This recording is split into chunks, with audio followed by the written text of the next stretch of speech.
또 한 주간 평안하셨습니까? 저는 여기 올 생각하니까 너무 행복했습니다.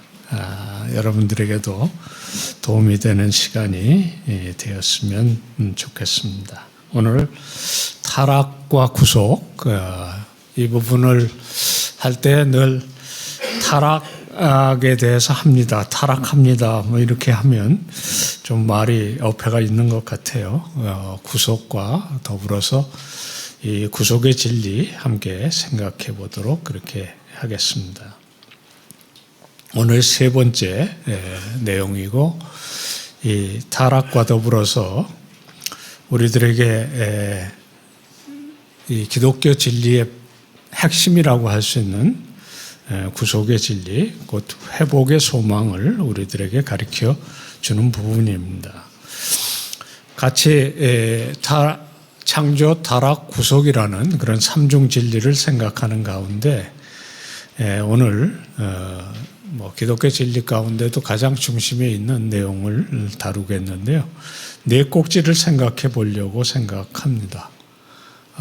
오늘 오후에 강의를 준비하면서 파워포인트 숫자를 줄여보느냐고 애를 썼습니다. 그래서 한 3분의 2를 이렇게 줄였는데, 그래도 핵심적인 내용은 여러분들에게 다 전달할 수 있으면 좋겠습니다. 타락의 내용을 우리들이 생각해 보는 것으로 시작하겠습니다. 창조의 아름다운 세계, 우리가 오늘도 어제 비가 지나간 탓에 맑고 아주 깨끗한 그런 하늘과 공기를 저희들이 누리고 있는데, 창조는 이렇게 아름다운 세상에서 시작해서 하나님의 나라로 갑니다. 그래서 하나님의 이 창조와 역사를 살피는 섭리라는 개념은 아주 간단하게 정리하면 에덴 동산에서 거룩한 성까지 가는 하나님의 역사를 우리들이 살펴보게 됩니다. 에덴 동산 아름다운 곳이었고, 새하늘과 새 땅의 거룩한 성 역시 정말 우리들의 상상을 훨씬 뛰어넘는 아름다운 것이 되리라고 생각하고, 또 마지막 날 우리가 하나님의 나라의 주제와 더불어서 조금 더 생각을 하겠습니다. 에덴 동산에서 거룩한 성까지 가는 것이 하나님의 섭리이고 역사의 뜻이시면, 왜 지금 우리가 살고 있는 이 세상은 죄와 악이 이렇게 정말 가득하고 망가진 세상이 되었냐 하는 것이 이 신앙인들에게도 적지 않은 신비이고 또 질문이 됩니다. 아름답던 세상이 어떻게 이렇게 악과 고통이 가득한 세상이 되었을까? 성경은 이 세상의 이 망가진 모습에 대해서 너무 애통하는 마음을 가지고 우리들로 하여금 세상을 바라보게 합니다. 창조의 아름다운 세상과는 달리 어떤 면에 이것은 하나의 비유일 수 있는데, 쓰레기로 가득한 세상, 쓰레기보다 더한 죄와 악과 전쟁, 고통, 죽음, 그리고 깨어짐 가득한 세상, 왜 이렇게 되었을까? 성경에 창세기 1장과 2장, 그리고 요한계시록 21장, 22장이 이렇게 둘을 합하면 이렇게 딱 맞는다, 그런 말씀을 드렸는데, 전도서 1장과 시편 19편을 비교해 보면 분명히 같은 곳에 대한 이야기인데 너무 시각이 다르다는 거죠. 하늘이 하나님의 영광을 선포하고 궁창이 그 손으로 하신 일을 나타내기 때문에 이 세상 어느 한 구석도 하나님의 영광이 선포되지 않는 곳이 없다. 그게 시편 19편의 세계관입니다. 그래서 낮은 낮대로, 밤은 밤대로, 푸른 풀대로, 꽃은 꽃대로 정말 하나님의 영광, 아름다움, 자비로움, 하나님의 지혜가 그곳에서 선포되지만 똑같은 그 땅을 바라보면서 전도서는 헛되니 모든 것이 헛되다. 히브리어는 이 소위 말하는 비교급 뭐가 더 좋다 이런 표현을 하는 그 방식이 반복하는 것입니다. 최상급도 역시 반복하는 거죠. 그래서 뭐가 뭐보다 좋다 그러면 한 번쯤 반복하고 진짜 그렇다 그러면 두 번, 세 번 이렇게 반복합니다. 헛되니 모든 것이 헛되다 이 5번 반복이잖아요. 그러니까 세상이 얼마나 헛된 것을 이야기하는데 이게 다른 곳이 아니고 같은 곳이라는 것이 문제입니다.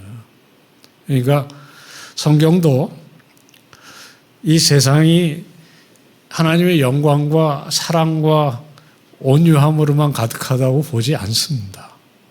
타락한 세상은 헛되고 정말 헛된, 그래서 정말 모든 것이 헛되다고 할 수밖에 없는 세상인 것을 알아요. 이것은 성경의 세계관일 뿐만 아니라 이 세상의 문제이기도 합니다. 제가 이런 부분을 공부를 좀 하는 그런 전공이라 악의 문제라는 것이 있어요. 철학자들이 제일 어려워하는 문제가 이것입니다. 사실 서양 철학은 여기 답이 없어요. 왜 악이 이 세상에 있게 되었을까? 악이란 무엇일까? 이게 이해 못할 난제 중의 난제입니다. 철학자들에게만 난제가 아니고 사실 이 문제에 부딪혀 본 사람은 거의 절규하듯이 이렇게 노래도 해요. 혹시 이분 아세요? 잘 모르시는군요. 들어보시죠. 왜? 소리가 안 나네요? 다시 한번 할까요? 소리가 아까 잘 났었는데, 소리가.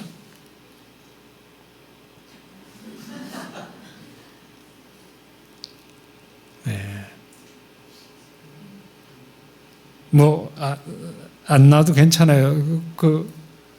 보면 가사가 나오잖아요.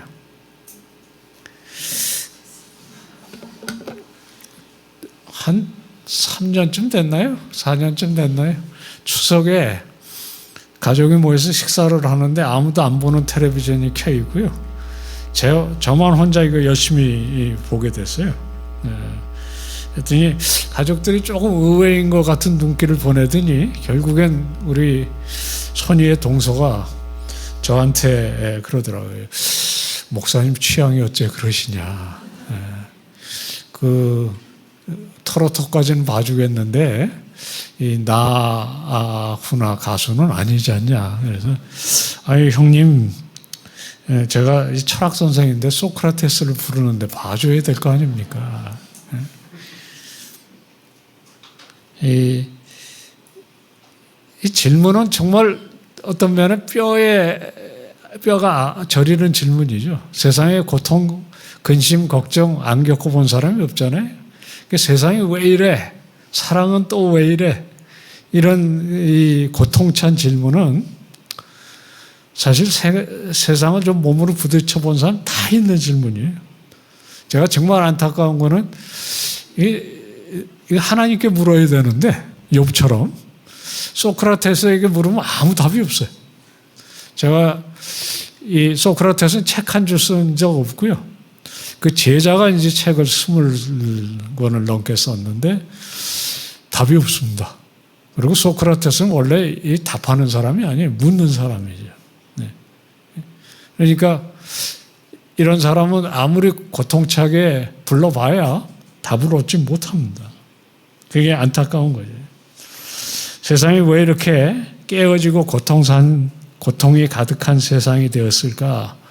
이성적으로 철학이 됐든지 종교가 됐든지 아무리 씨름을 해봐야 이해도 안 되고 사실은 납득도 안 되는 그런 난제 중에 난제입니다. 왜 이해가 안 되냐면 사실 세상이 악으로 죄로 가득 차야 될 이유가 별로 없고 여기에 대해서 설명을 할 때 이게 결국에는 우리의 문제라는 것을 받아들이기 시작하면 이게 절망밖에 할 게 없어요. 왜냐하면 인간 속에서 해결되지 않는다는 것을 누구도 잘 알거든요.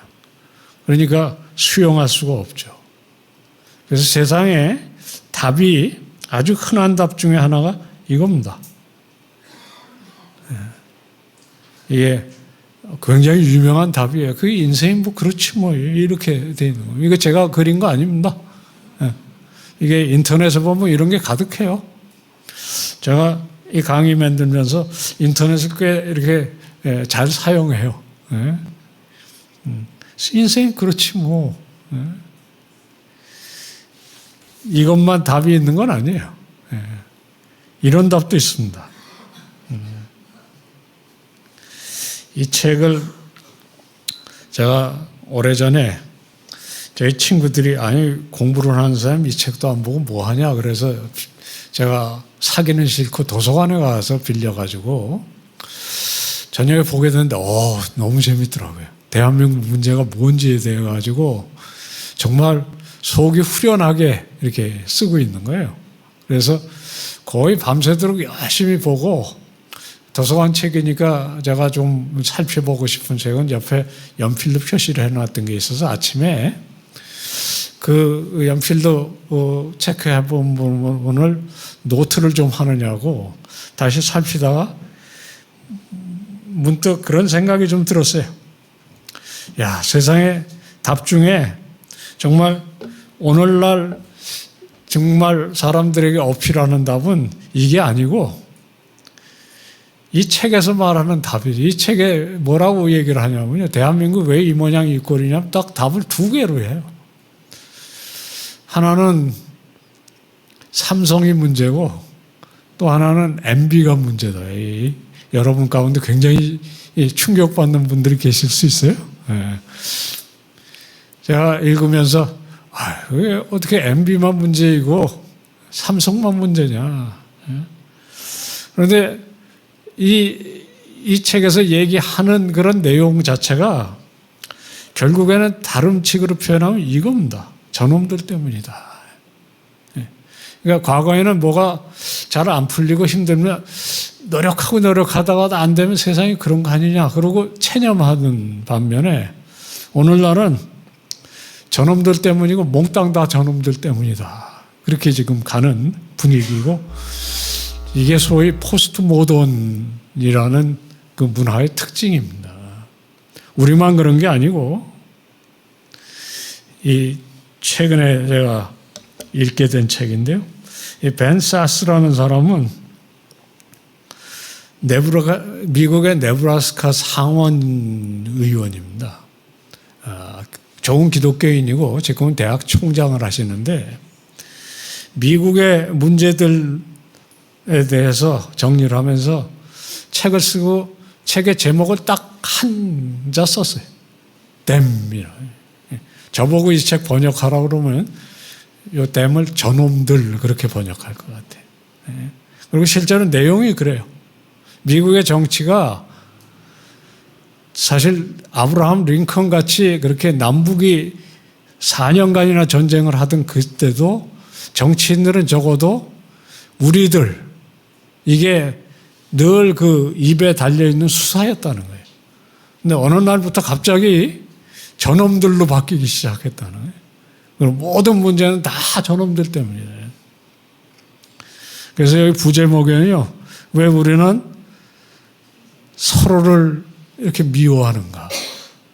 21세기의 미국의 사회, 문화, 정치에 대한 얘기고 어떻게 이것을 치유할 수 있을까. 이분은 정치가예요. 그리고 대학 총장이고 결국에 성경에서 말하는 방법밖에 없다. 그렇게 갑니다. 근데 이게 남의 이야기면 좋은데 사실 우리나라의 상황도 굉장히 근접해 온다는 것이 문제겠죠. 저는 마지막 그 강의 속에 이런 21세기 대한민국 사회 속에 사는 우리 성숙한 그리스도인들, 믿음이 점점 깊어져 가기를 소망해서 이런 귀한 시간에 함께 모이시는 성도님들이 무엇을 생각해야 될지를 같이 좀 나눠봤으면 좋겠다, 그런 생각을 합니다. 그리고 두 주 이렇게 갈수록 여러분들 같으면 조금 더 깊은 얘기를 할 수 있겠다, 그런 생각도 해봐요. 굉장히 제가 오늘은 처음에 이 부분을 다 생략할까 하다가도 꼭 이 부분은 나누고 싶어서 말씀을 드리는 겁니다. 이 세상의 죄와 악의 문제, 그리고 고통과 이 싸움과 분열의 문제는 사실 댐의 문제가 아니라 우리들의 문제라는 것을 생각하지 않으면 사실 해법이 없는 거죠. 이게 이제 제 책을 딱 보면서 댐이라는 그 말에 그냥 확 찔렸어요. 이게 대의도 아니고 댐. 그러니까 남을 대할 때 이게 댐은 목적격이잖아요. 그러니까 완전히 대상화시켜서 거리를 두고 내가 어떻게 좌지우지할 수 있는 대상으로 보기 시작하면 문제는 해결되지 않습니다. 성경은 이 고전적인 답이 있어요. 이게 불행하게도 이 조금 위에 가면 요한 성당이라고 있잖아요. 거기 가면은 많이 붙어 있습니다. 예, 마치 오늘날 천주교인들의 전유물인 것처럼 알려져 있는 내 탓이라, 나의 큰 탓이라. 이게 사실은 초대교회부터 있던 기도문 중에 하나입니다.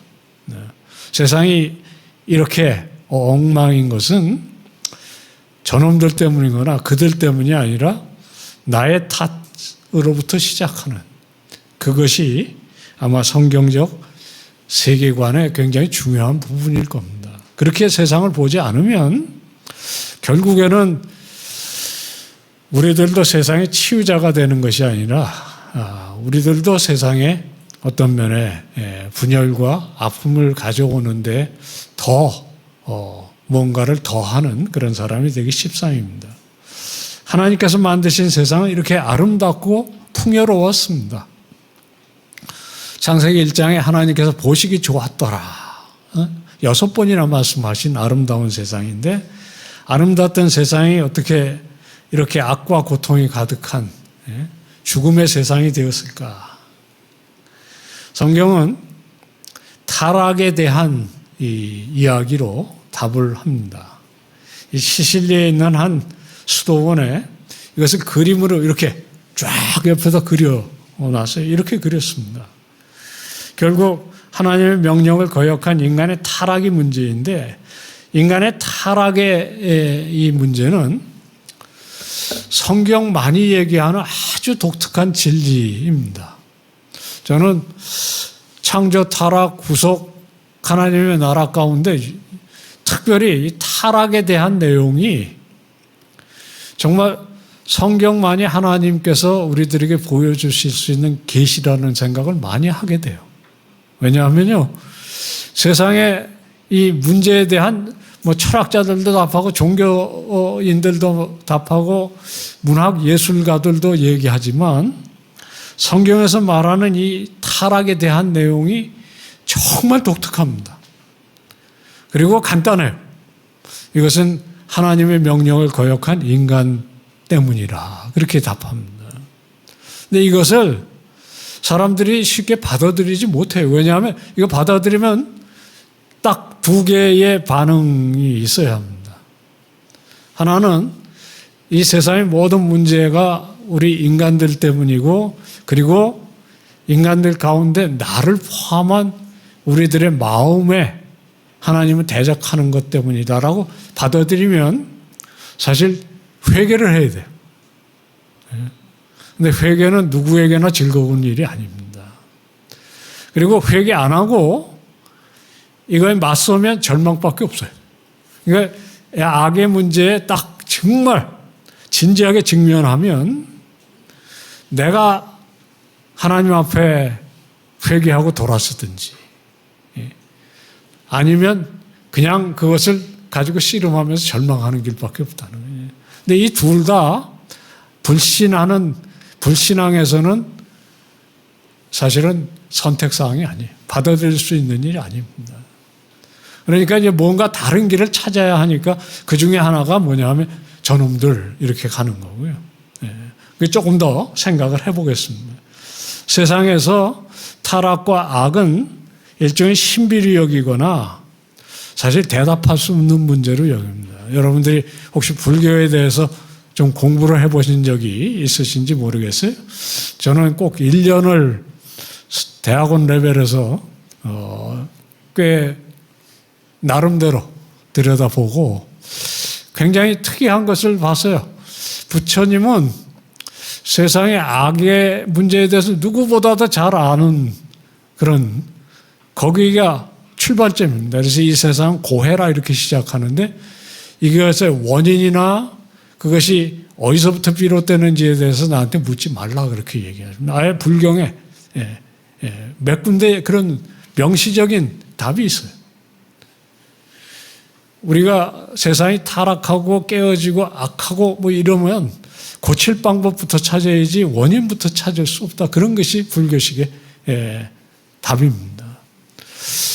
서양 철학의 경우에도 원래부터 이 악과 죄는 있었다. 그렇게 시작하지 이것이 중간에 생긴 어떤 이 세상의 깨어짐이라고 답하지 않습니다. 사실 이 문제를 제대로 씨름하지 않으면 전도하기 굉장히 어렵습니다. 성경은 죄와 악의 원인이 인간에게 있다고 얘기하고 시작해요. 그래서 악의 원인에 대해서 얘기할 때 두 가지를 생각을 꼭 해봐야 됩니다. 이것은 누구의 잘못에서부터 비롯되고 그 잘못은 도대체 뭐냐. 이 동산 중앙에 있는 선악과가 문제죠. 주일학교에서 아이들이 조금 똑똑한 아이들이 선생님 그 하나님 왜 선악과를 만드셔서 이 사단을 일으키셨어요? 이렇게 물어볼 수 있어요? 아무도 그런 경험은 없으신가 봐요? 그럼 갑자기 주일학교 선생님 글쎄 왜 그러셨을까? 이렇게 되면 일은 이제 잘못되는 겁니다. 사실 이 문제에 관해서는 성경 굉장히 분명한 답이 있어요. 그렇다고 해서 모든 죄와 악에 대한 막 우리가 100% 만족할 수 있는 답이 있는 건 아니지만 적어도 선악과가 악의 근원이라고 얘기하지 않습니다. 하나님은 선악과를 만드셔서 죄를 조장하시거나 방조하신 것이 아닙니다. 또 선악과가 그렇게 위험한 것이라면 왜 그걸 동산 중앙에다 두시고 매일 인간의 눈에 띄게 하시고 더 뭐 딴 건 다 고사하고라도 그 인간이 유혹에 빠져가지고 손을 뻗쳐서 선악과를 따는 순간 얘 이놈 이렇게 하고 말리셨어야 되는데 그거 다 일어날 때까지 기다리셨다가 일이 다 벌어진 다음에 들어와서 너희가 무엇을 하였느냐 그렇게 물으시면 안 되는 거 아닙니까? 이런 것들이 우리 성도들 사이에 크고 작은 질문으로 실제로 일어납니다. 이 선악과는 우리들에게 악을 가리키기 위한 그런 장치가 아니라 사실 선이 무엇인지를 보여주는 것이고 그런 의미에서 율법과 굉장히 흡사한 것입니다. 율법은 하나님과 우리 사이에 이 일종의 선이어서 하나님께서 명령하는 대로 살면 아무 문제가 없어요. 여러분 가운데 살인하지 말라 하는 그 율법 때문에 이 자리에서 굉장히 괴로워하고 그런 분들은 없으실 거예요. 그러니까 율법은 그 많은 것에 우리들이 저촉되지 않으면 굉장히 담대해집니다. 여러분들이 교통법규를 어기지 않으면 뒤에 경찰차가 쫓아와도 아무 문제가 없으시죠? 근데 방금 빨간불을 지나오셨으면 그러면 그 뒤에 번쩍번쩍하는 빛이 보통 때와는 완전히 다른 식으로 받아들여지잖아요. 제가 조금 나쁜 예를 드릴게요. 여러분들이 이 간음하는 문제에 자유로우면 아무 문제 없어요. 근데 일단 선을 넘어본 사람에게는 그게 그 전체 문구가 아니라 기억자만 봐도 마음속에 굉장히 어려움이 찾아올 수 있습니다. 그러니까 율법은 항상 우리들에게 뭐가 죄인지를 가르쳐 주는 것이고 뭐가 선인지를 또 가르쳐 주고 그런 일들을 해요. 그리고 선악과도 그렇고 율법도 그렇고 기본적으로 우리들을 복주시기 위한 방법입니다. 무슨 말이냐? 이렇게 살면 모든 것이 형통하고 그리고 너희들 삶에 번영과 축복이 가득할 것이다 라는 걸 가리키는 거예요. 조금 우화적으로 말씀드리면요. 선악과의 열매가 10개라고 한번 가정을 해보시죠. 그래서 10개가 고스란히 매일 아침에 있는 한 이 동산에 여전히 하나님을 경외하고 존중하는 것이 이 땅에서 지켜지고 있다는 것을 예표하는 것이고요. 그러면 에덴 동산에 아무 문제가 없는 거예요. 근데 하루는 보니까 8개밖에 안 남았어. 그럼 무슨 일 벌어진 거 아니에요? 그리고 그 순간 하나님에 대한 경외와 존중이 깨어진 땅이 되어 있는 것입니다. 이게 율법도 마찬가지입니다. 그래서 선악과에 대한 오해나 잘못된 생각을 안 하시는 것이 중요한데 이것은 율법에도 그대로 연결됩니다. 선악과는 우리를 죄악 가운데 빠뜨리는 함정이나 올무가 아니고 또 하나님께서 그 결과를 모르셔서 만드신 실수나 악한 것이 아니라 하나님과 인간이 온전한 관계 가운데 있으려면 어떻게 해야 되는지를 보여주는 기준이 되는 것입니다. 그리고 이 선악과를 동산 중앙에 두신 이유는 사실 죄 없이 지음을 받은 인간이 우리가 우리 이 수요일 예배의 표가 되는 것처럼 믿음의 깊이가 깊어져 가면서 성숙하는 것이 무엇인지를 보여주시는, 가르치는 에덴 동산의 일종의 교육 방법이라고 생각할 수 있습니다.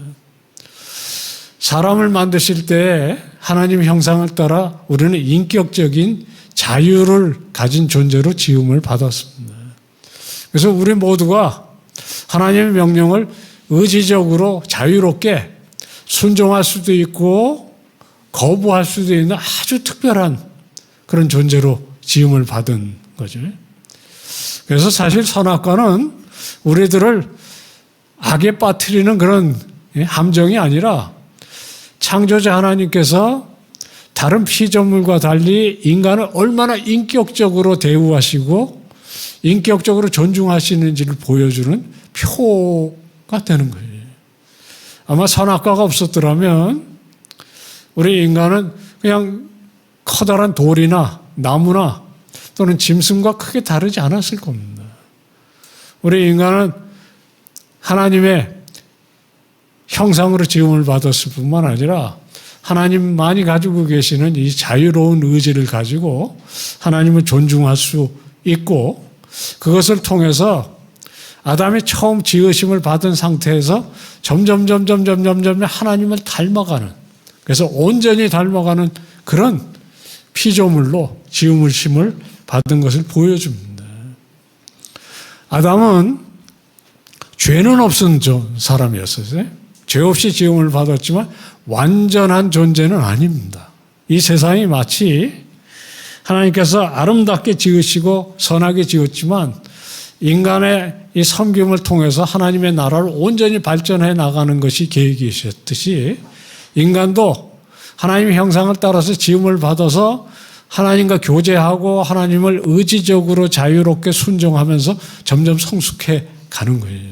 이게 이제 여기에 우리 그리스도인의 비밀도 담겨 있습니다. 우리 그리스도인들이 거듭나서 예수 그리스도를 믿을 때 거기가 끝이 아니고 하나님을 온전히 닮아가는 존재로 부르심을 받잖아요.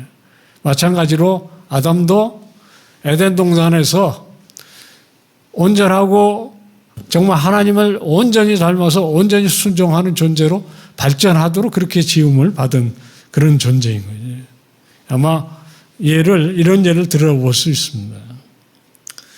집에 이거 다 있으시죠? 불도 있고 칼도 있고. 없으세요? 네. 이게 굉장히 유용하고 집에 꼭 있어야 하는 건 맞습니다. 그죠? 그러나 어린아이들에게는 이게 보통 위협이 되는 거 아니죠? 제가 예전에 이 아주 조그마한 아파트에서 산 적이 있는데 제일 걱정이 이제 오븐이었습니다. 그 오븐이 좀 설계가 잘못돼가지고 이렇게 하면은 그냥 확 열리는 거예요. 근데 아이가 이제 기기 시작하더니 일어서기 시작하는데 저는 앉아서 공부를 해야 되는데 아내는 일하러 가고요. 그래서 항상 걱정이 이 오븐이 뜨거울 때 혹시 매달려가지고 이렇게 해서 앞으로 넘어질까 봐. 예?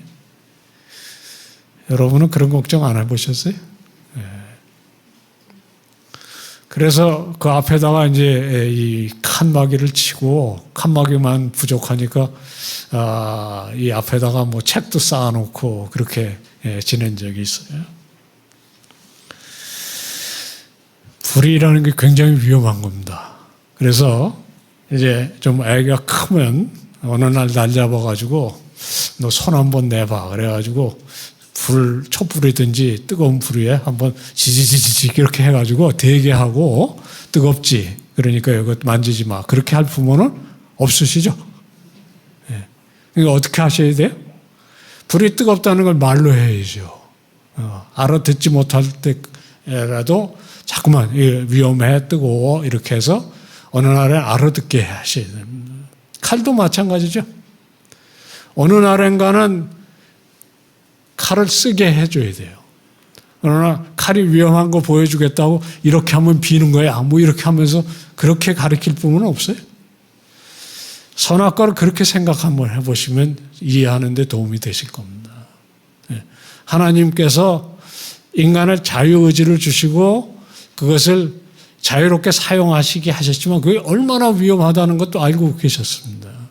그러니까 우리의 모양과 우리의 형상을 따라 사람을 짓고 또 그들이 그것을 통해서 온전히 이 세상을 하나님의 뜻에 맞게 발전시키는 그런 모든 것에 필요한 내용이지만 이것이 제대로 쓰여지기 위해서는 반드시 성숙하는 과정이 필요한데 그 성숙의 하나의 지표가 뭐냐면 선악과 명령. 딱 한 가지입니다. 하나님의 명령을 제대로 순종하고 사는 것. 하나님께서 말씀하시는 것이 생명이고 선이고 그것을 넘어가는 것이 악이라는 것을 가르쳐주는 그 장치가 에덴 동산에서는 선악과였던 것이고 그 후에는 이제 율법들이 좀 더 그것을 상세하게 가르치는 것이고요. 예, 성도 마찬가지입니다. 성이야말로 우리 인간을 정말 생판남남인 사람들이 만나서 가정을 이루게 하는 가장 복된 사랑의 이 결실을 맺게 하는 그런 것인데 이것이 잘못되면 온갖 문제가 생깁니다. 그렇다고 해서 아이들에게 성에서 자유롭게 할 수 없어요. 그래서 어느 연령까지는 순결하게 살도록 가르쳐야 합니다. 미국에 실제로 있었던 사례인데요. 어떤 부모가 자기 자녀를 순결하게 기른다고 지하실에서 가둬서 기른 사람이 있었어요. 그래서 발각이 돼가지고 그 사람도 처벌받고 그런 일이 있었는데 그것이 인간들에게 바른 길로 가게 하는 방법이 아니라는 건 누구든지 잘 압니다. 하나님께서 이 세상에 죄와 악에 대한 기준을 두시는 이유는 그것을 통해서 하나님의 바른 삶의 길이 무엇인지를 보여주는 방법이 되기 때문입니다. 사실 복과 생명의 원리인 하나님의 말씀을 의지적으로 거역한 것이 죄와 악의 근원이고 선악과 범죄라는 것은 결국 하나님께서 정해놓으신 선악과라는 그 하나님의 명백한 뜻이 하나님의 선과 악의 방법인데 그것이 아닌 길을 인간이 만들어내고 인간이 그것을 스스로 정하기 시작하는 순간 그것은 교만이고 또 자율적인 그런 반역이 되고 그것이 인간 불행의 출발점이 된다는 것입니다. 우리가 흔히 자율 그러면 굉장히 좋은 것으로 인식하는 경우가 많습니다. 대개 이 자유를 어떻게 생각하냐? 무엇으로부터의 자유 그런 것으로 생각해요. 그래서 특별히 오늘날에는 이런 자유를 아주 높이 평가하는 경우가 많습니다. 그러나 진정한 자유는 무엇으로부터의 자유가 아니라 무엇을 할 수 있도록 하는 자유, 무엇으로의 자유인 거죠.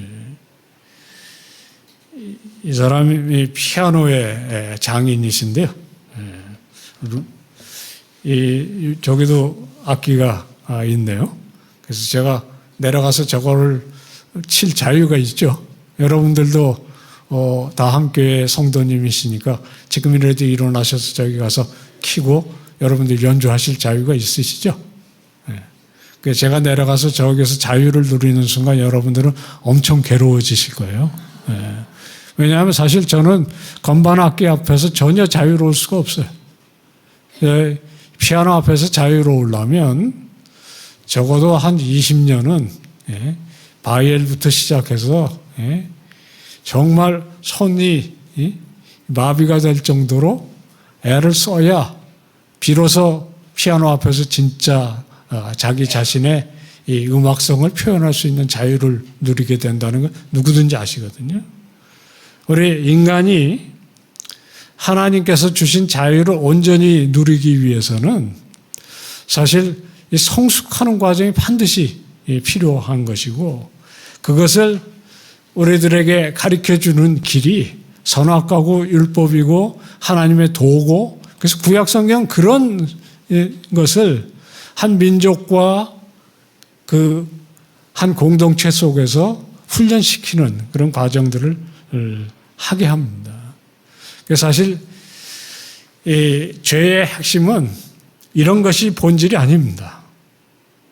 대개 성경적 세계관이 아닌 곳에서 죄와 악은 뭔가 사회가 정해놓은 금기나 이 율법을 파괴하는 것이라고 생각하고요.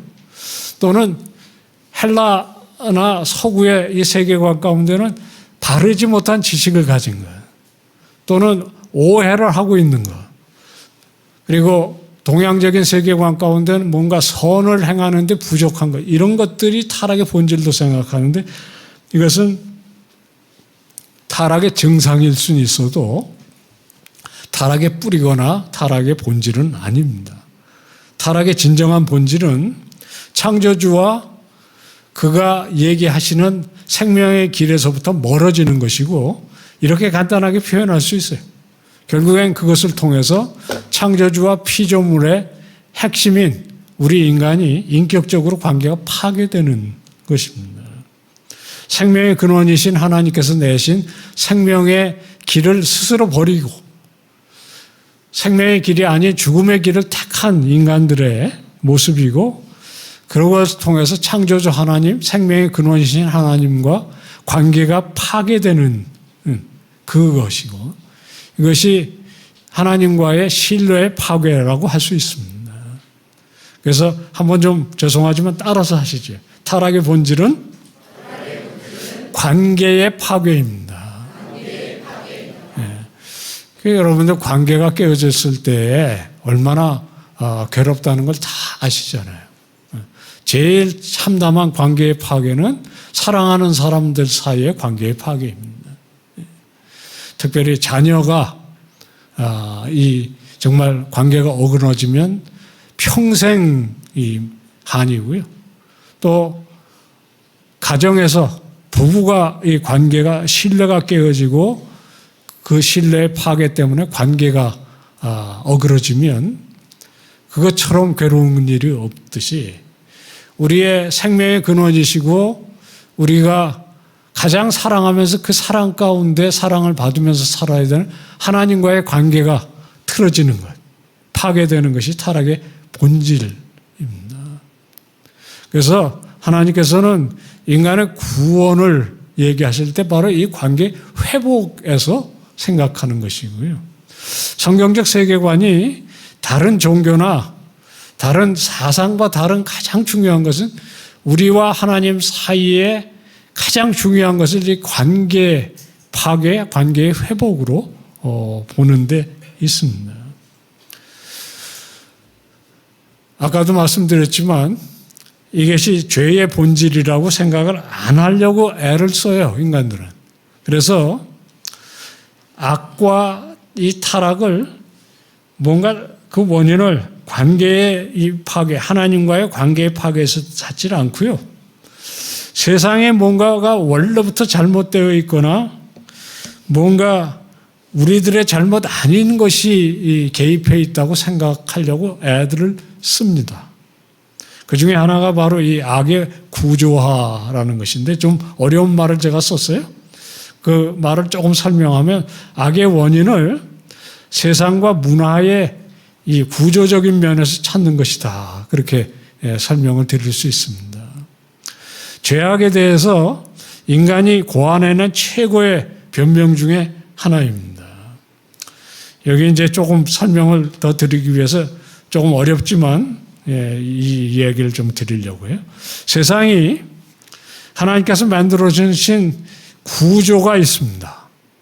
구조 중에 하나가 중력이고 자연 법칙이고 그리고 사시 순환의 방법이고 부모의 관계이고 뭐 이런 것들이 구조입니다. 방향은 그것이 제대로 돌아가는가 그렇지 않은가 하는 것입니다. 예를 들어 자동차를 만들 때요. 자동차를 설계하고 자동차의 모든 부품을 맞춰서 만들어 놓은 게 자동차의 구조죠. 자동차를 우리가 사서 운전석에 앉아서 이걸 갖고 어디를 갈 것이냐 정하는 것은 방향입니다.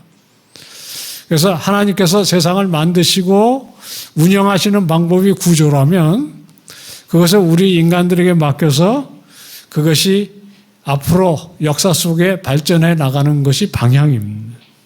그림을 그리면 되게 이렇게 그릴 수 있습니다. 창조가 하나님께서 세상을 아름답게 지으시고요.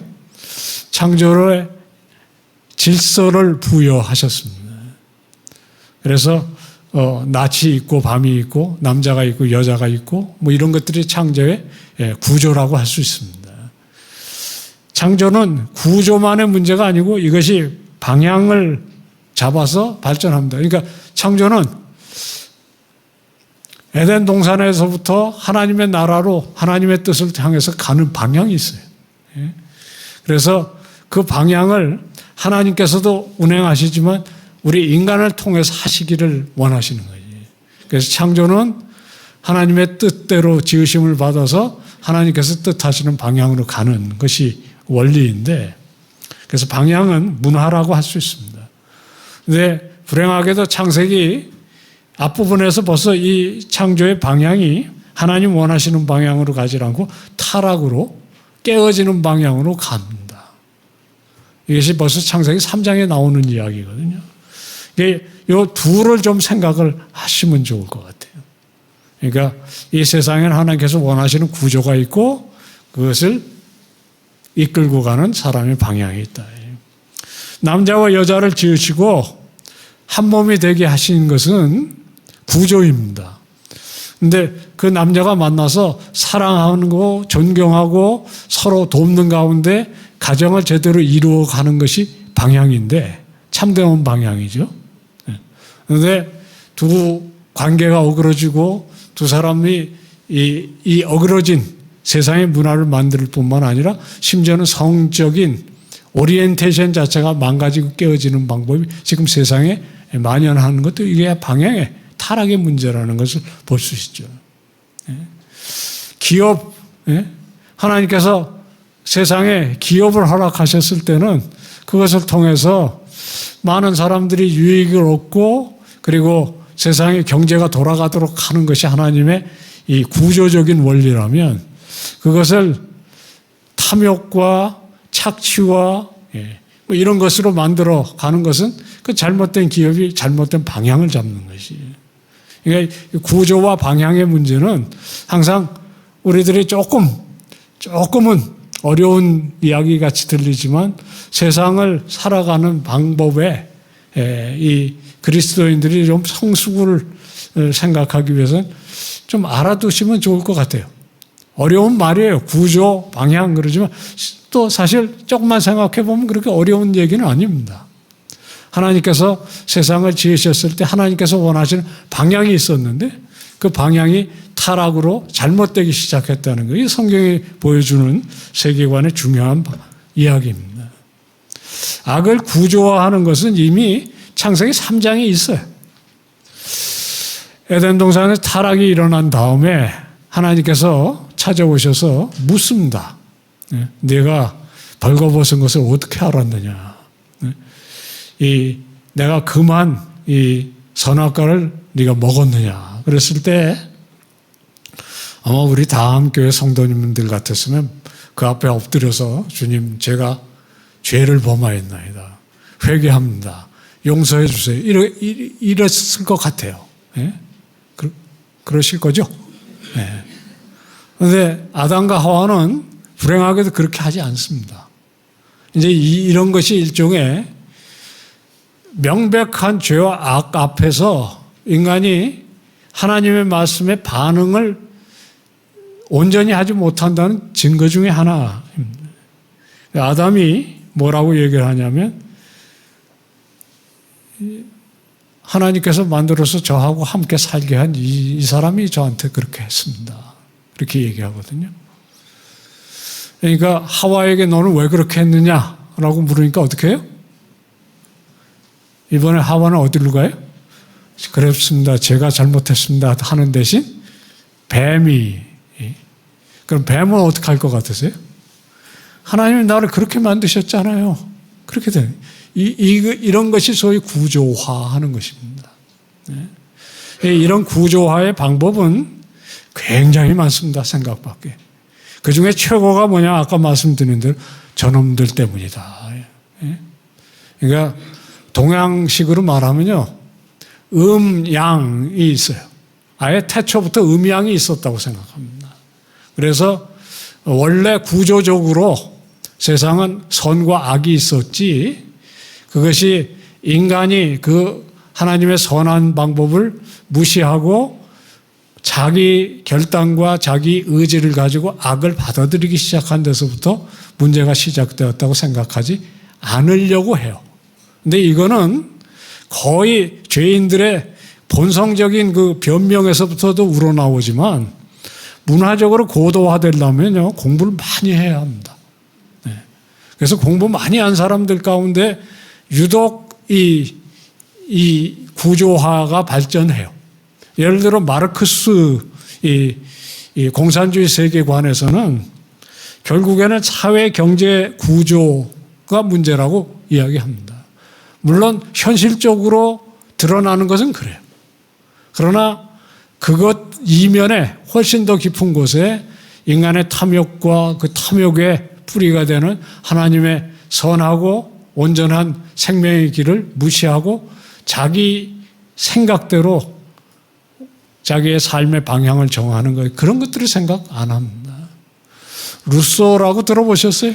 장자크 루소라는 18세기의 프랑스 사상가인데요. 이 사람은 문화 자체, 사회 자체가 악의 근원이라고 그렇게 주장합니다.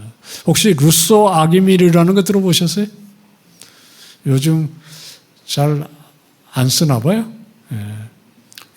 한동안 굉장히 선전 많이 하던 이유식인데요. 아무도 모르시나 봐요. 왜 루소 악의밀이냐면 루소가 자연으로 그러니까 돌아가야 된다 그렇게 외쳤거든요. 그래서 이 루소 악의밀은 철원의 청정 자연 밀을 썼다고 그래서 루소 악의밀이에요. 근데 루소 악의밀 먹으면 배탈 안 날 것 같을까요?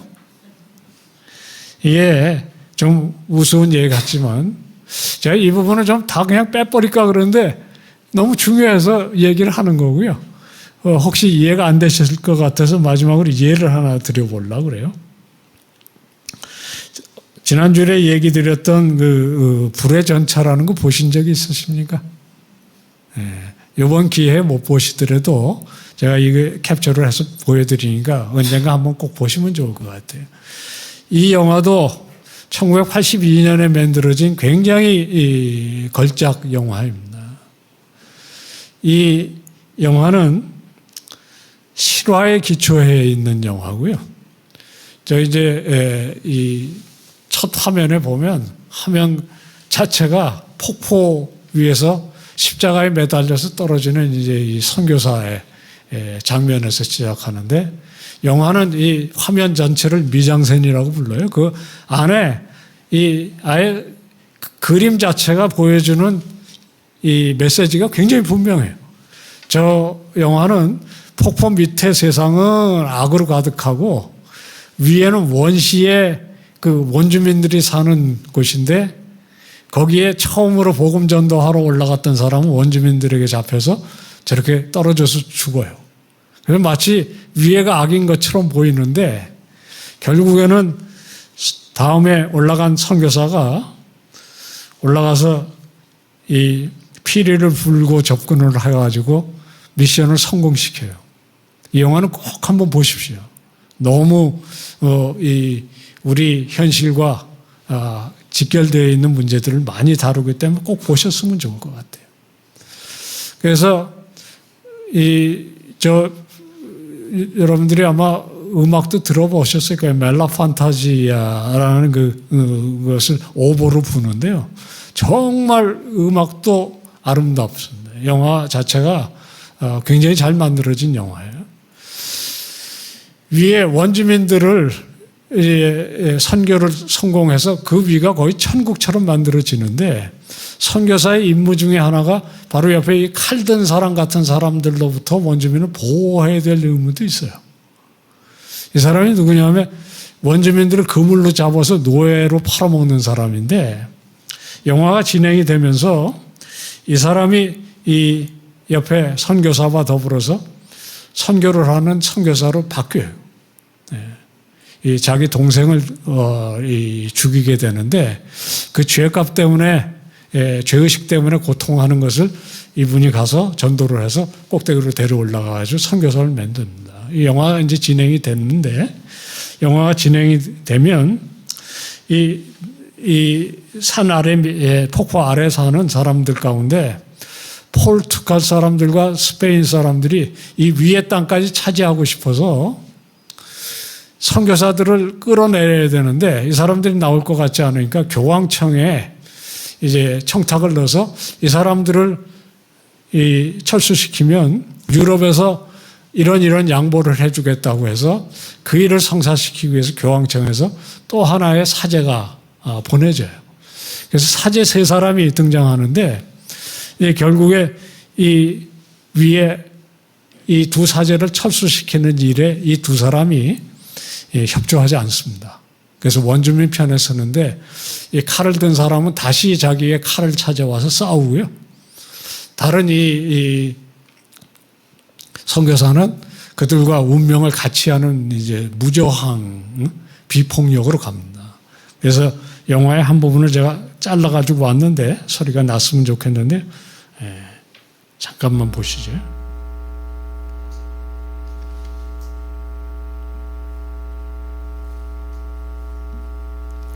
오늘은 뭐가 다 안 되네요.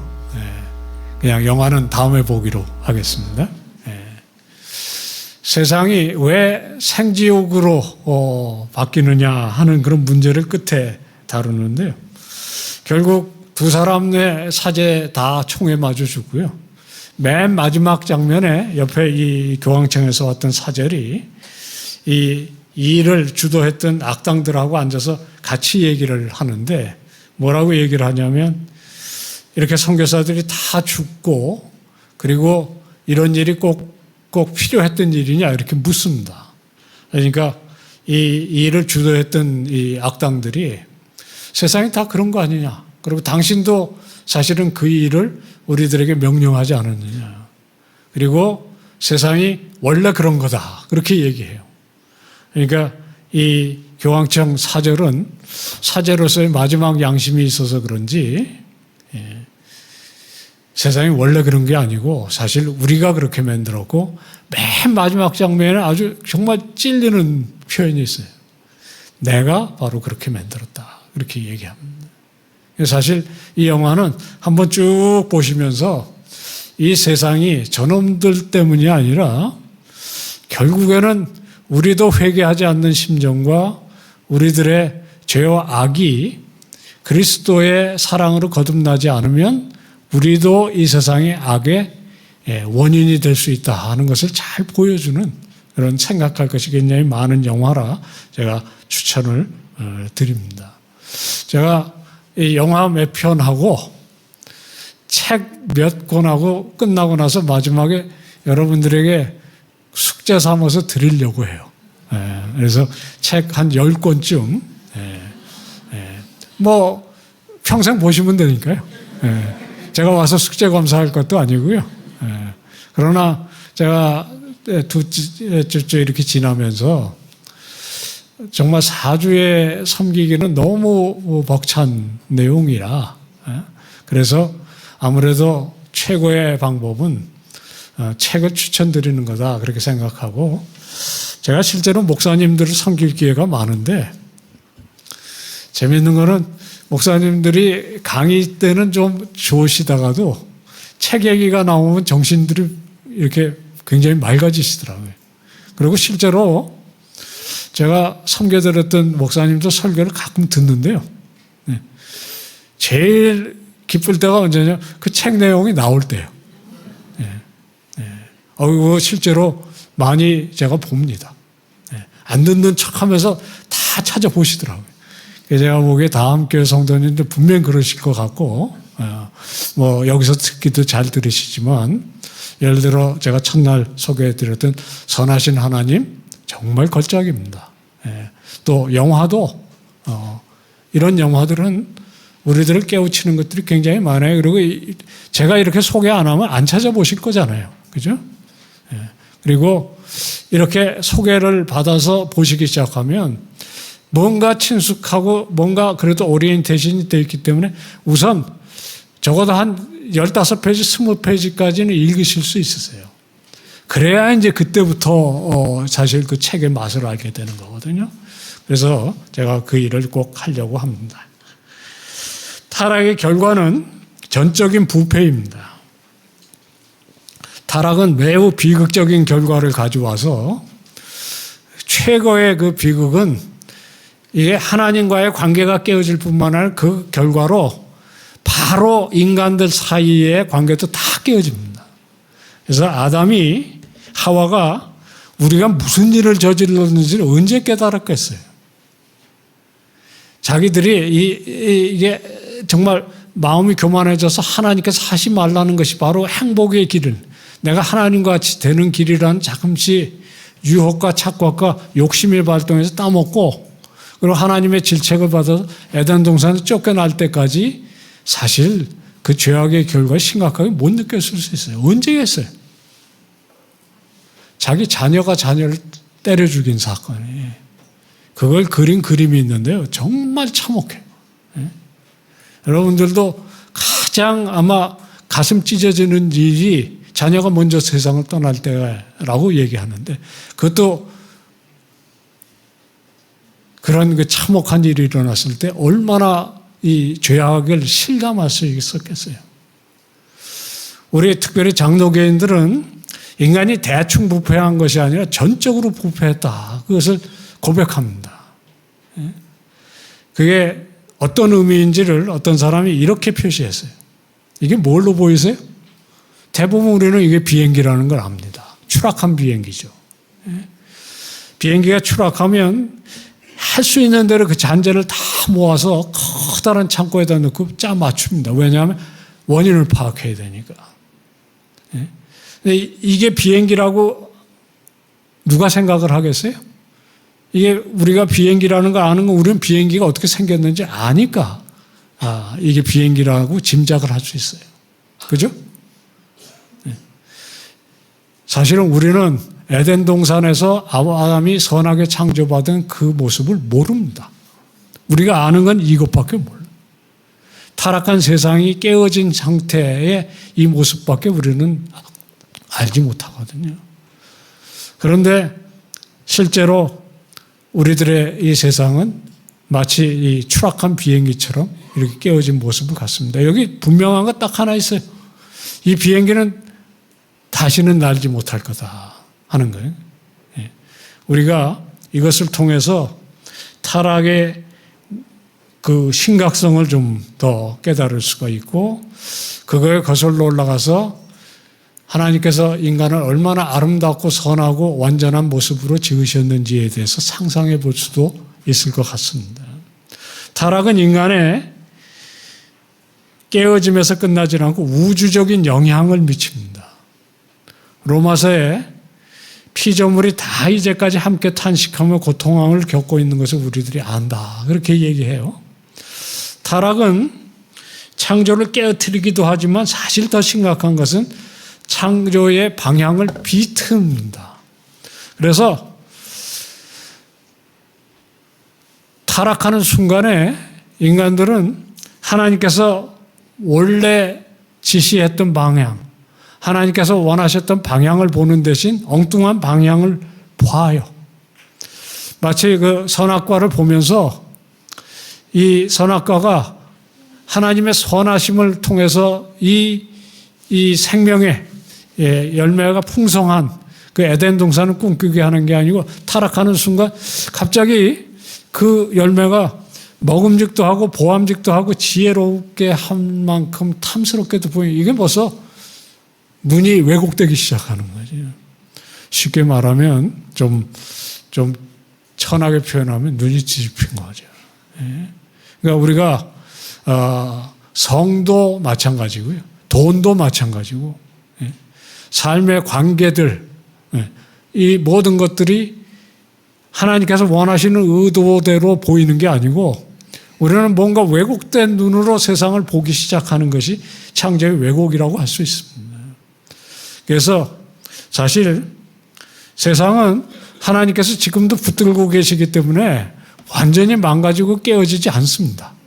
하나님이 마치 두 손으로 이 세상을 온전케 만드시기까지 완전히 깨어지지 않도록 보호하셔요. 그래서 파괴는 되는 대신 비틀립니다.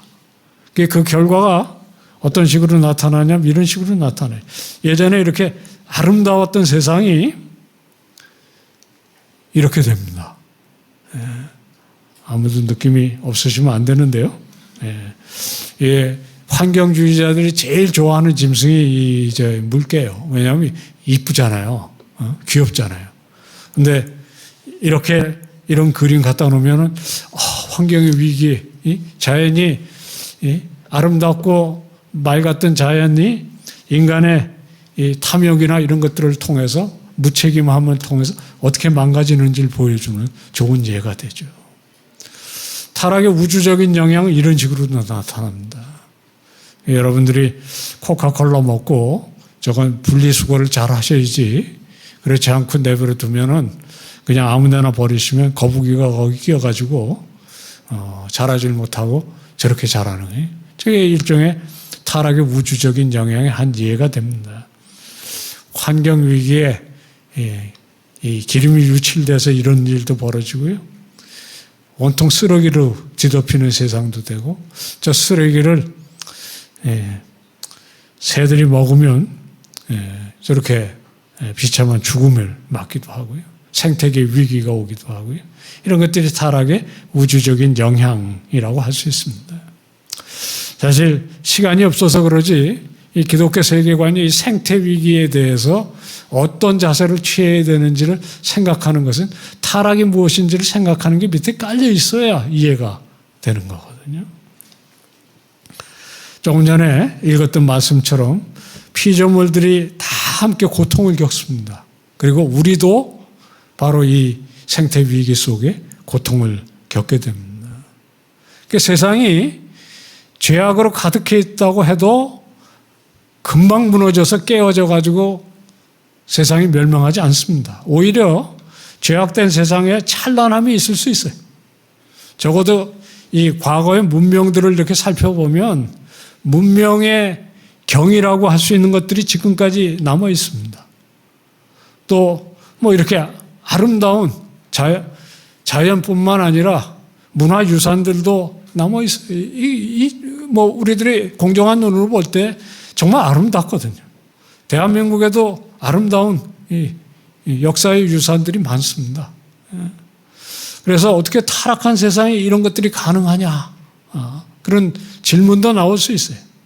하나님께서 타락한 세상에도 은혜를 주십니다. 그래서 모든 사람에게 하나님께서 은혜를 주시는 은혜가 있어요. 그걸 일반 은혜라고, 일반 은총이라고 부르고, 특별히 우리 택함 받은 하나님의 자녀들에게 주시는 이 특별한 은총이 있습니다. 이 특별한 은총은 죄악을 억제하는 은총이어서 세상에 아름다움, 자비로움, 정의로움 이런 것들이 있고요. 하나님께서 선인과 악인에게 똑같이 비도 주시고 햇빛도 주시고 그렇게 해서 세상을 유지시키는 것이 있습니다.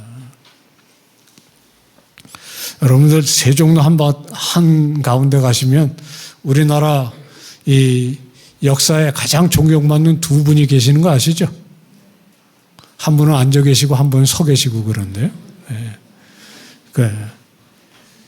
누가 저한테 그거 물었어요. 이순신 장군은 구원받았는가? 네. 여러분들에게 똑같이 물으면 어떻게 답을 하시겠어요? 제 답은 모릅니다요. 그런데 그것은 우리들이 그렇게 너무 걱정할 이유는 없어요. 왜냐하면 하나님께서 예수 그리스도를 알지 못하고 세상에 났다가 죽은 사람을 다루시는 방법은 하나님께서 그의 그 천성에 또 자연과 만물에 보여주시는 그런 어떤 하나님의 원리에 따라서 심판하실 것이다. 그게 답이거든요. 그리고 이 세상 가운데는 예수 그리스도가 오시기 전에도 찬란한 문화들이 있었고 그 가운데도 선하고 아름다운 것들이 늘 있어 왔어요. 그래서 우리들이 그것들을 일반 은총이라고 부르면서 하나님께서 역사와 문명을 이끌고 가시는 모습의 한 부분을 바라보게 됩니다. 그걸 일반 은총이라고 불러요. 그리고 이제 우리가 구속에 대해서 좀 생각을 해볼 시간이 되었습니다. 구속의 이 은총은 회복을 우리들에게 가져옵니다. 삶의 고통과 죄악에서 구원이 가능한 것은 예수 그리스도를 통해서 보여주신 하나님의 사랑 때문인데요. 사랑이 기독교의 구원인데 기독교의 구원은 스스로 선을 행해서 자기 구원을 이루거나 율법을 지켜서 의로워지거나 수련을 통해서 득도하거나 또는 영적인 상태에 높은 수준으로 올라가 어떤 도를 트는 그런 것도 아니고 신비 체험도 아니라는 것도 분명합니다. 그래서 기독교의 구원은 이런 구원이 아닙니다. 기독교의 핵심은 회복인데 회복 가운데서도 예수 그리스도로 말미암는 회복이라고 할 수 있습니다. 하나님의 온전하시고 선하신 그 모습대로 우리가 온전하게 만들어져 가는 그 관계의 회복을 말할 수 있습니다. 그래서 아까 보여드렸던 이 구조와 방향의 두 그림을 완성시키려면요, 이 타락의 방향만 있는 게 아니고 타락이 들어온 즉시 하나님께서 구원을 약속하시고 그 구원을 이루어가는 방향이 있어요. 그게 바로 구속의 방향입니다. 이 그림은 아마 쓸모가 있으실 겁니다. 이 세상에 타락이 들어오고 타락을 억제하시면서 동시에 회복시키는 구속의 방향이 있어서 이 세상의 역사에는 항상 타락의 방향과 구속의 방향이 긴장 가운데 이 에덴 동산 이후에 이 두 방향으로 이렇게 늘 진행되어 왔다는 것을 생각할 수 있습니다. 구속의 진리에는 믿음으로 의롭다 하심을 받는 데 있고요. 그 믿음으로 의롭다 하심을 받을 때 예수 그리스도로 말미암아 하나님과의 관계가 평안한 화평으로 돌아오는 것을 의미합니다. 그러니까 기독교의 구원은 예수 그리스도로 말미암는 하나님과의 화평을 누리는 것에 있습니다. 예수 그리스도를 믿어야 하는 이유가 바로 거기에 있는 거죠. 저는 제가 목회하던 교회에서 나는 예수 그리스도를 믿기 전에 신유도 체험하고 방언도 하고 내 자신의 병도 나았는데 왜 예수 그리스도는 믿어야 합니까? 그렇게 묻는 사람을 만나본 적이 있어요. 네. 자기는 예수 그리스도 알기 전에 하나님과 직통을 이미 하고 있어가지고 아무도 놀라시지 않네요. 이분이 사법고시 하시다가 폐결핵이 심해져서 절에서 요양하다가 점점 심해지는 가운데 누군가가 거기가 아니고 그 옆에 기도원을 가라 그래가지고 거기서 기도하다가 이 폐결핵의 치유를 경험하신 분이에요. 저희 교회에 나오시는데 이분은 그 유학생 교회에 제일 반가운 손님 중에 하나였어요. 오시는 즉시 첫날부터 남아서 의자 정리하시고 청소하고 그렇게 가셨던 분이에요. 조금 구체적으로 말씀을 드려야 아마 좋을 것 같은데 우리나라의 최고의 법대 출신이시고 포항제철에서 이 파견해서 공부를 하러 오신 분이에요. 그런데 이분이 저한테 갑자기 그런 얘기를 하신 거예요. 자기는 신앙생활에 가장 중요한 거는 방언과 신유 체험이래요. 그래가지고 성도들한테 이 방언과 신유 체험에서 너무 얘기를 하게 돼서 제가 신방을 가서 13시간 동안 같이 앉아서 얘기를 했어요. 10시에 신방 가서 새벽 3시에 돌아왔습니다. 이게 학생 동네에서만 가능한 일이에요. 그래서 점심 먹고 저녁 먹고 새벽 3시까지 저는 제가 살아온 체험 얘기 다 하고 그분은 자기 체험 얘기 다 하고. 근데 질문의 핵심은 그거였어요. 나는 하나님께서 이미 내 몸을 치유하시고 방언까지 다 체험하고 그렇게 했는데 뒤늦게 집사가 되려고 교육을 받다가 보니까 예수 그리스도가 그렇게 중요한지를 새삼스럽게 깨달았다는 거예요. 근데 그때는 못 물어봤고 왜 못 물어봤냐면 그 나가시던 교회의 목사님이 자기 장인이세요. 그래가지고 그런 얘기를 못하게 해서 이제 목사님한테 물어본다는 거예요. 그래서 제가 뭐 긴 얘기 그때 결국엔 이렇게 답드렸어요. 우리가 죄 가운데 고통하고 막 씨름하고 하나님 있으면 날 좀 살려내라. 아니면 정말 이 고통 가운데 좀 벗어나게 해주시오. 하나님께서 치유해 주실 수 있으세요. 저는 그런 사람 많이 봤습니다. 그러나 그게 하나님과 직통으로 해서 하나님께서 불쌍한 인간아 구원. 그러면 이 세상 사람 다 구원하셔야죠. 우크라이나하고 팔레스타인에서 사람들 저렇게 죽으면 안 되죠. 하나님께서 뜻하시는 가운데 하나님 기뻐하시는 뜻 가운데 여러분과 저를 구원하시는 이유는 딱 하나입니다. 우리를 보시는 것이 아니라 우리를 위해 대신 죽으신 예수 그리스도를 보시기 때문인 거예요. 그것이 예수 그리스도를 믿어야 하는 이유거든요. 그래서 사실 우리가 왜 복음의 중심이 예수 그리스도와 예수 그리스도의 십자가라고 얘기하냐면 결국엔 예수 그리스도를 믿는 믿음 이것이 구원을 하기 때문에 그렇습니다. 흔히 우리는 믿음을 착각하는 게 내가 뜨겁게 믿을 때에 나는 은혜 가운데 있다고 생각하기 쉬운데 믿음은 그런 거 아닙니다. 믿음은 내 것이 아니에요. 기본적으로. 믿음은 내가 하는 것이 아닙니다. 어떤 면에 수동적인 것이. 믿음의 가장 중요한 것은 무엇을 믿느냐. 믿음은 자동사가 아닙니다. 타동사입니다. 타동사는 목적어가 중요해요. 그래서 여러분들이 무엇을 믿느냐, 그리고 어떻게 믿느냐, 그게 중요하지.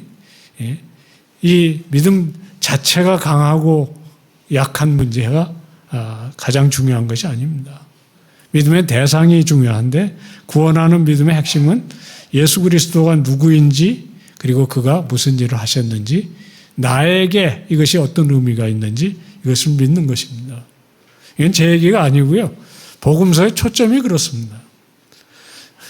마태복음 16장에 예수 그리스도의 그 유명한 질문이 있어요. 가이사라 빌립보 지방으로 가시다가 제자들에게 묻습니다. 인자를 누구라고 하더냐. 예수님께 제일 중요한 질문이죠. 복음서는 정확하게 여기가 반입니다. 사람들이 세례 요한, 엘리야라고 예레미야 선지자 중에 하나라 이렇게 얘기하니까 예수님께서 바로 그러면 너희는 나를 누구라 하느냐 묻습니다. 이 시간에 저희들에게 묻는 질문이실 수 있어요. 다시 한번 생각해 보시면 좋을 것 같아요. 나에게 있어서 예수 그리스도는 누구냐.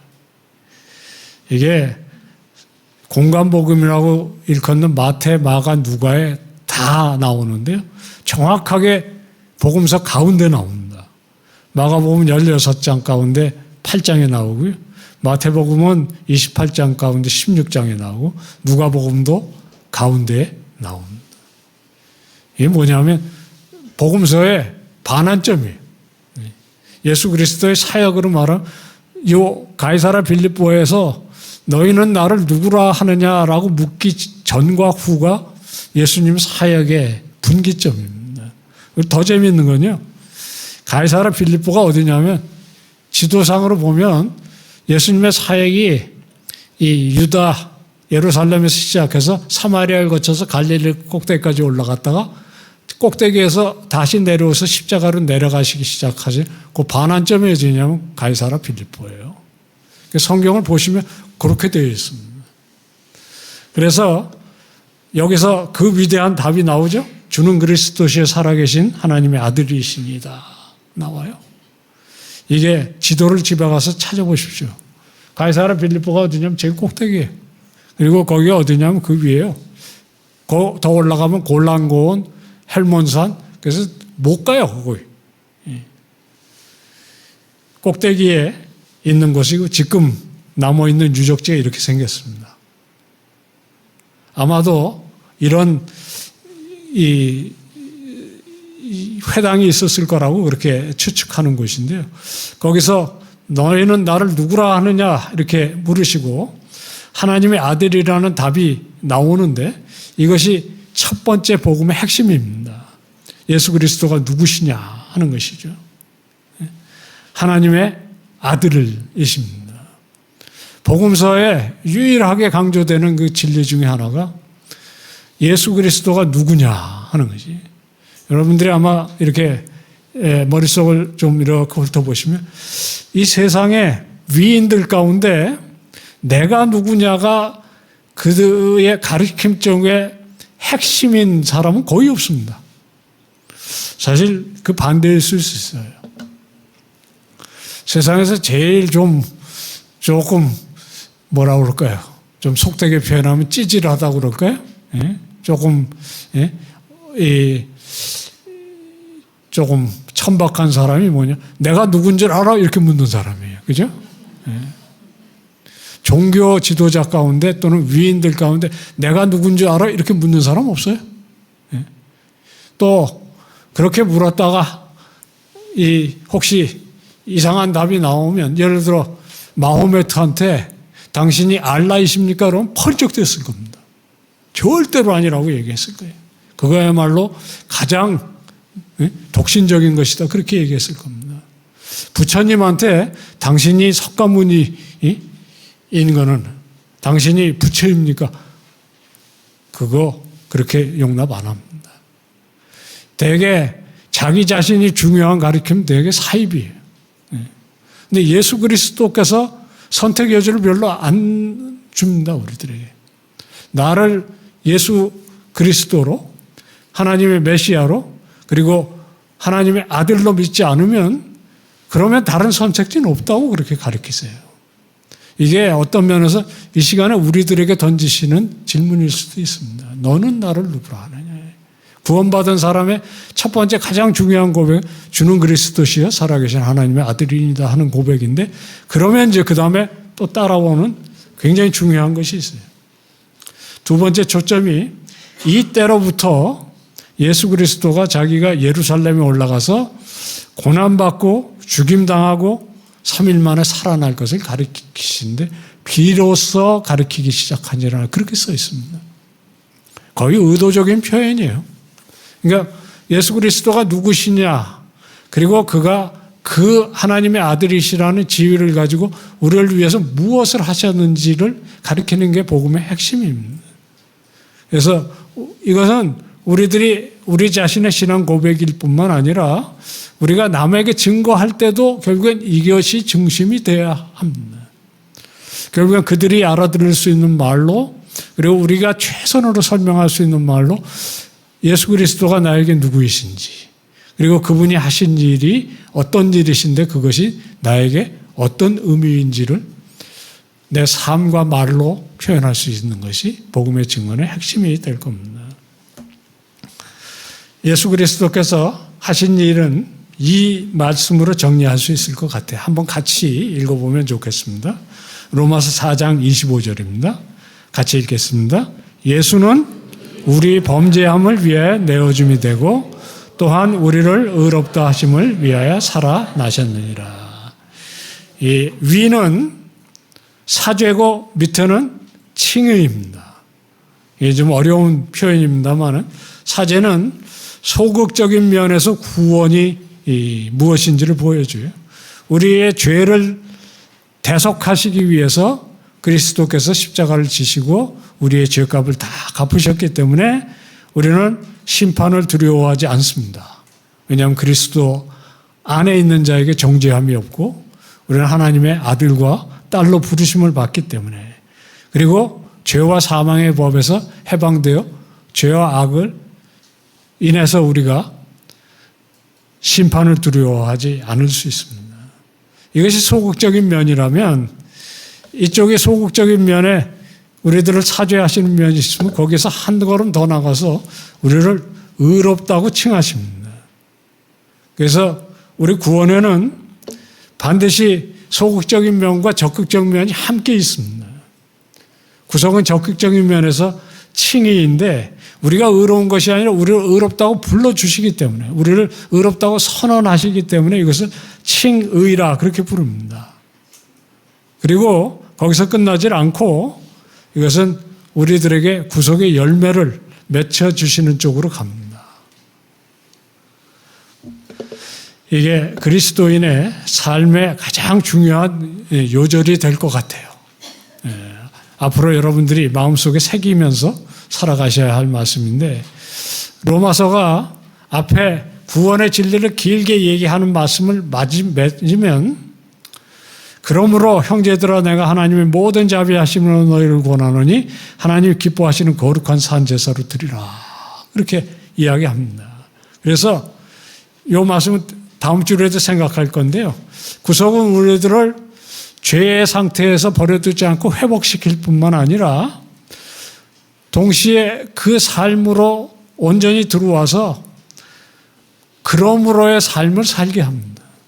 우리를 죄 가운데서 값없이 구원해 주셨을 뿐만 아니라 그러니까 우리는 성도답게 살아야 한다는 소명을 받게 되는 겁니다. 믿음과 행함은 믿음으로 구원을 받죠. 그러나 구원하는 믿음은 결코 홀로 이루어지는 것이 아닙니다. 구원하는 믿음에는 많은 열매들이 따라옵니다. 그래서 이런 비유를 든 사람이 있어요. 우리가 파선해가지고 난파하던 배가 마구 흘러가는 것을 예인선이 와서 끌고 가기 시작하면 안전은 해요. 그게 소극적인 구원이라고 할 수 있습니다.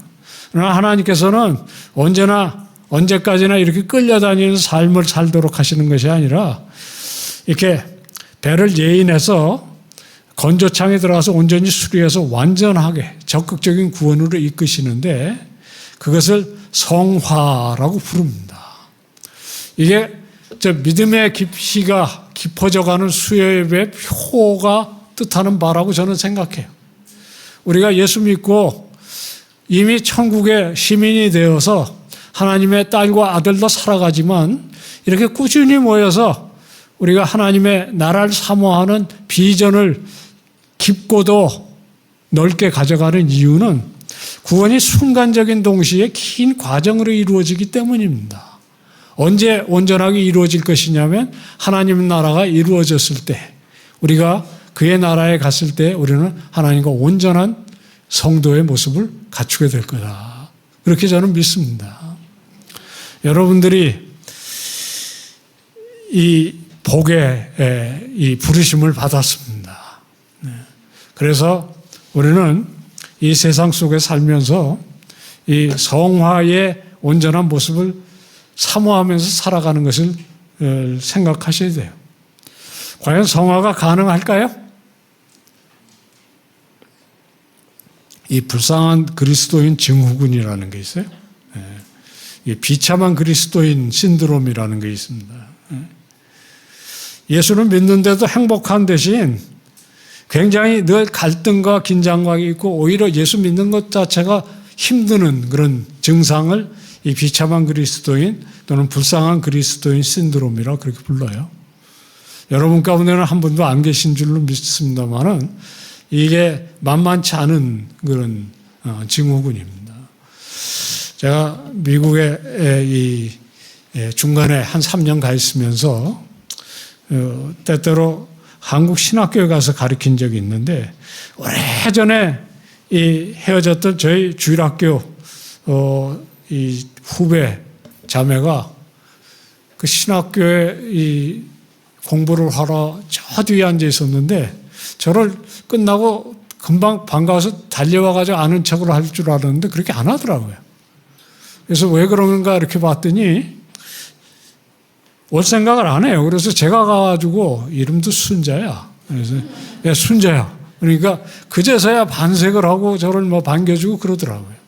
그래서 너 왜 아는 척을 안 하냐? 그랬더니 오빠가 모른 척 할까 봐. 얘가 20년 만에 만났거든요. 그리고 그때부터 시작된 얘기가 자기 이민생활 하면서 찌든 얘기, 힘들었던 얘기 하면서 펑펑 우는 거예요. 그리고 그 수업 끝날 때까지 저녁에 남아서 앉아가지고 얘기하면 또 울고 또 울고 또 울고 또 울고 그래요. 그래서 제가 끝에 물어봤어요. 너 교회 가서 기도할 때마다 울지? 그러니까 운대. 그래서 울지 마. 너 울어야 될 이유가 아무것도 없다. 와서 동생들 다 불러가지고 교육시키고 다 장로님들 만들고 그만큼 효도하고 그리고 이제 시간 여유가 남아서 신학교 공부를 할 생각하는 사람 왜 울어 울기는. 그리고 제가 도전을 하나 던졌어요.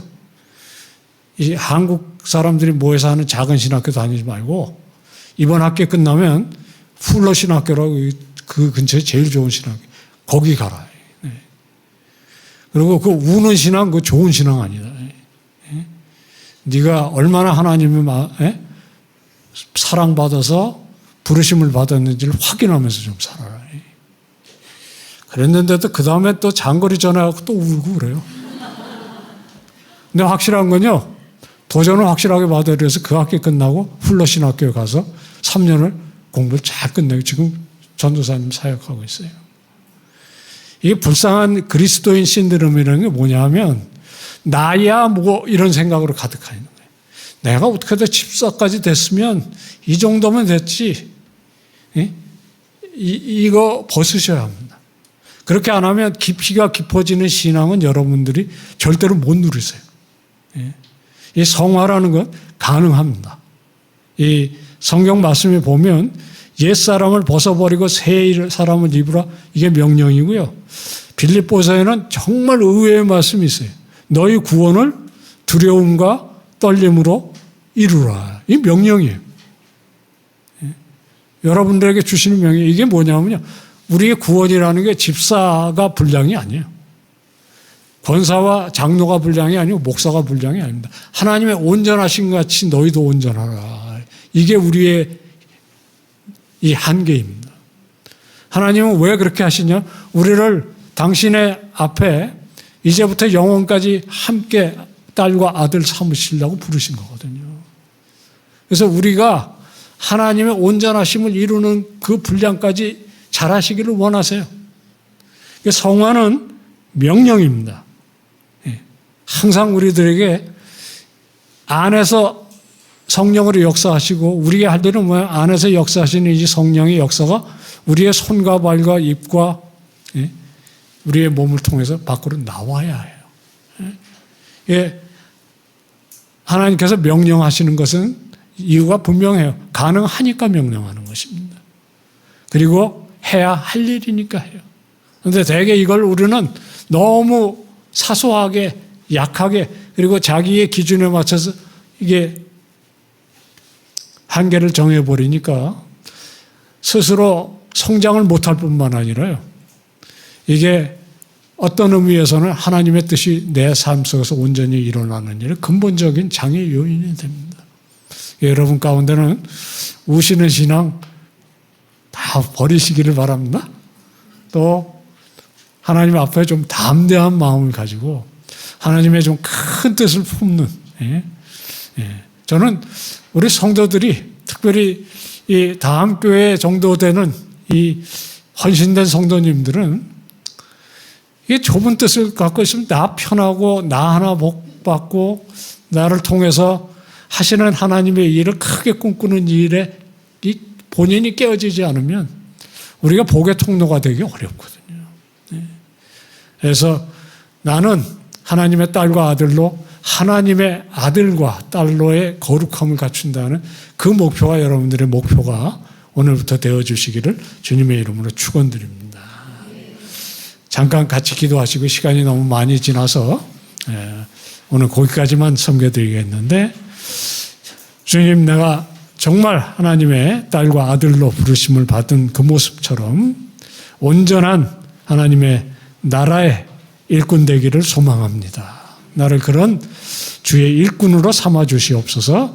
함께 기도하도록 하겠습니다. 기도하겠습니다.